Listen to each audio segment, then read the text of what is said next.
Hello everyone, आज हम फिर इतिहास के तीसरे टॉपिक पर बात करने वाले हैं जो गांधी से संबंधित है। और पहले टॉपिक पर मैंने बात करी थी चंपारण मूवमेंट्स यानी कि 1917 में, और उसके बाद दूसरा जो मैंने बात करी है अभी तक यानी कि अहमदाबाद मील हड़ताल 1918। और तीसरा आंदोलन हम बात करने वाले हैं खेड़ा आंदोलन 1918।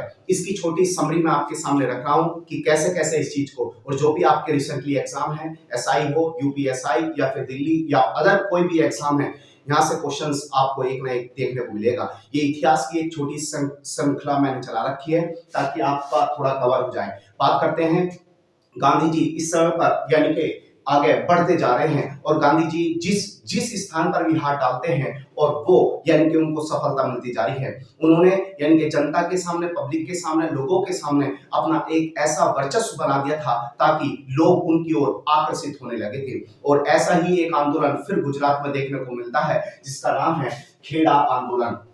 ध्यान से समझना है, खेड़ा आंदोलन 1918 में यह आंदोलन था, और इसी आंदोलन को फर्स्ट नॉन कॉपरेशन मूवमेंट के नाम से भी जानते हैं। प्रथम असहयोग, ध्यान रखना, प्रथम असहयोग आंदोलन को भी यानी कि इसको बोलते हैं फर्स्ट नॉन कॉपरेशन मूवमेंट। इसके बाद जो आंदोलन था किस पॉइंट पर था, ये आंदोलन था किसान और पाटीदार। ध्यान रखना, किसान और पाटीदार, जो किसान थे और पाटीदार थे, इनके इनके जो समुदाय पर केंद्रित था, किसान और पाटीदार के समुदाय पर केंद्रित था ये वाला, यानी कि कम्युनिटी पर ये केंद्रित था। ध्यान रखना। आगे जो ये आंदोलन, खेड़ा आंदोलन आखिर इतना चर्चा में क्यों आया, इसमें सबसे कोर पॉइंट जो थे वो थे एक तो फसल की विफलता, फ्लेम का प्रकोप, और तीसरा यानी कि हेजा की महामारी। यानी कि इस टाइम पर फसल का जो स्थिति थी वो क्या हो गई थी, विफल हो गई थी, और उसी टाइम पर फ्लेम का प्रकोप हो गया था, और यानी कि हेजा महामारी यहाँ पर इसके बावजूद, यहाँ फैलने के बावजूद, यानी कि इस क्षेत्र में, खेड़ा में, गुजरात, यानी कि इस टाइम पर इन तीनों चीजों का प्रकोप फैलने के बावजूद भी, इन तीनों चीजों का यानी कि कंडीशन बेकार होने के बावजूद भी जो गवर्नमेंट थी उसने उन लोगों ने, जो पाटीदार लोगों थे, उन्होंने क्या करा, 23% यानी कि टैक्स में वृद्धि कर दी, यानी कि 23 और भी टैक्स, यानी कि एक तो महामारी फैल रही है, प्लेग फैल रहा है, हेजा महामारी हो रही है, और फिर भी 23% यानी कि उसमें राजस्व में वृद्धि कर दी गई। तो इसी चीज को लेते हुए ध्यान रखना, 23% इसमें वृद्धि कर दी। आगे आते हैं, और 1918 में भीषण अकाल कहां पर पड़ता है, गुजरात के खेड़ा में। और जब 1918 में भीषण अकाल पड़ने की वजह से भी क्या है, वहां की स्थिति खेड़ा की बहुत ज्यादा बेकार हो जाती है। और उसके बाद भी राजस्व जो सरकार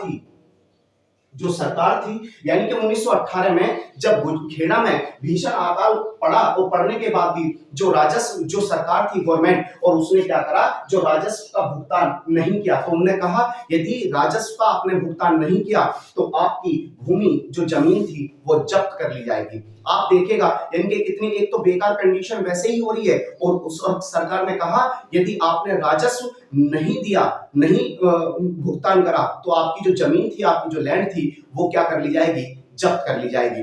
अब देखना, इसी चीज को लेते हुए इसमें जो महत्वपूर्ण भूमिका निभाई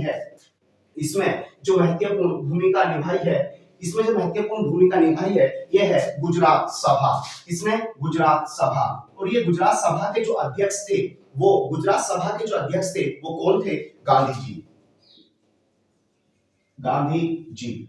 ठीक है, ये ध्यान रखना, गांधी जी इसके गुजरात सभा के क्या थे, अध्यक्ष थे। ठीक है, आगे बढ़ते हैं, और इसमें इस खेड़ा आंदोलन, खेड़ा मूवमेंट्स में क्या है, 1918 में जो शुरुआत करी है, जो शुरुआत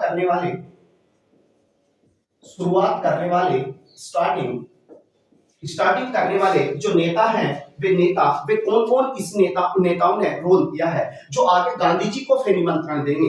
इसमें जो नेता थे, इन नेताओं के नाम आ सकते हैं मोहनलाल पांड्या, ठीक है ना, मोहनलाल पांड्या, नरहरि पारिक, ध्यान रखना, नरहरि पारिक, और दूसरे यानी कि तीसरे रविशंकर व्यास, और उसके बाद सरदार पटेल, यानी कि सरदार पटेल इसमें योगदान दे। यानी कि इसमें जो नेता थे, इनमें मोहनलाल पांड्या, नरहरि और रविशंकर और सरदार पटेल, इन नेताओं ने यानी कि इसकी शुरुआत करी थी और फिर लास्ट में जब कंडीशन वो होती है और यही लोग किसको बुलाते हैं, गांधी जी को। दूसरे वाले कॉलम में देखना आपको, मैंने गांधी जी, जब गांधी जी को बुलाया जाता है तो गांधी जी लास्ट में इनकी सबकी बातचीत होने के बाद और ये पाटीदार लोगों को जो था और वे जो जमीन जब्त कर ली गई थी किसानों की, यहाँ पर आइएगा एक बार, यानी कि जब अकाल पड़ा हुआ है तो सरकार राजस्व भुगतान नहीं किया तो जमीन जब्त कर लेगी, इसी के एवज में तो लास्ट में आता है किसानों की जब्त जमीन वापस लौटा दी। जिस समय गांधी जी आते हैं, गांधी जी के आने के बाद और गांधी से बातचीत होने के बाद गांधी जी बैठ जाते हैं आंदोलन में और वे गांधी जी यहाँ पर कहते हैं कि प्रथम असहयोग यानी कि आपको, गांधी जी कहते हैं कि आपको किसी का भी सहयोग नहीं करना है। यदि आप गवर्नमेंट जॉब पे हैं तो आप गवर्नमेंट ऑफिस में मत जाइएगा, आप टीचर हैं तो आप मत जाइएगा कहीं पर भी, आप हर चीज का बहिष्कार करिएगा। आप यदि सरकारी डॉक्टर हैं तो डॉक्टरी करने बिल्कुल मत जाइएगा, आप यदि प्रोफेसर हैं तो आप है ना पुलिस में पढ़ाने मत जाइएगा। यानी एक तरह से बहिष्कार करना, जब बहिष्कार होगा तो सरकार को अपने आप ही यानी कि झुक के आना पड़ेगा। यानी कि यहाँ पर किसान की जब्त जमीन वापस लौटा दी गई, जो जब्त जमीन करी थी वो क्या कर दी गई, वापस कर दी गई यहाँ पर गांधी जी को। और उसके बाद और ये भी कहा गया एक साल तक, वन ईयर के लिए लगान जो था वो माफ कर दिया था। जो भी लगान था, जो उस समय पर अकाल पड़ा हुआ था, फ्लेम फैला हुआ था, प्रकोप था बहुत बड़ा, तो वो एक साल तक का जो लगान था वो सब क्या कर दिया गया, माफ कर दिया था। क्या कर दिया था, माफ कर दिया था। और यानी कि जो जमीन थी किसानों की वो जमीन क्या कर दी गई, वापस लौटा दी गई। अब आप देखिएगा यहाँ पर गांधी जी क्या थे इस समय पर, यानी कि हीरो बनते जा रहे हैं। हीरो क्या, पहला मूवमेंट 1917 में सक्सेसफुल हुआ, दूसरा जो अहमदाबाद मिल हड़ताल 1918 में गांधी जी क्या होते हैं, सफल होते हैं। और उसके बाद यानी कि 1918 में 1918 में फिर खेड़ा आंदोलन में गांधी जी का जो वर्चस्व था, जो दायरा था वो बढ़ता जा रहा था। और गांधी जी के बारे में ऐसा कहा जा रहा था कि गांधी जी जहां पर हाथ डालते थे उसमें सफलता मिलनी निश्चित थी। अब गांधी जी को लोग है ना बड़े स्तर पर देखने लगे। और ये आपकी एक छोटी समरी थी, कैसे कैसे क्या क्या चीज थी। 23% टैक्स उस टाइम पर यानी कि उसकी वृद्धि कर दी थी, क्योंकि ये होने के बावजूद भी ये 3 पॉइंट्स याद रखना। 1918 में भीषण अकाल पड़ा, उसके बाद राजस्व भुगतान यानी कि यदि आपने नहीं लौटाया तो क्या हुआ, आपकी जमीन जब्त कर ली जाएगी। महत्वपूर्ण भूमिका जो निभाई है खेड़ा में वो है गुजरात सभा।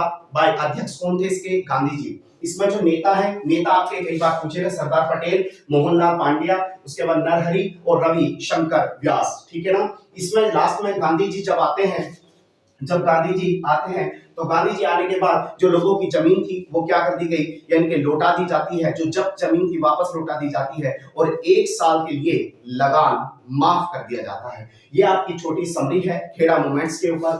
और थोड़ा सा इन चीजों को ध्यान रखना, ये आपके नेता, ये जो है नेता कहीं ना कहीं आपको मिलेंगे खेड़ा मूवमेंट्स, ठीक है। ये आपकी छोटी समरी मैंने आपके सामने रखी है, रिवीजन करते रहिएगा, मेहनत करते रहिएगा। छोटी छोटी सीरीज में है ना इन इतिहास के टॉपिक पर, हिस्ट्री के टॉपिक्स पर लाता रहूंगा। आप देखते रहें और यदि कोई कमी है तो उसको जरूर बताएं और रिवीजन करें, ज्यादा से ज्यादा अपना ख्याल रखें, मेहनत करते रहें। बस यही मेरी आपको कहने के लिए है। और जो अभी हमारा जो भी काम है आगे हम उसको आगे बढ़ाएंगे और आप देखते रहें, रिवीजन करते रहें। Thank you so much. अपना ख्याल रखें। जय हिंद।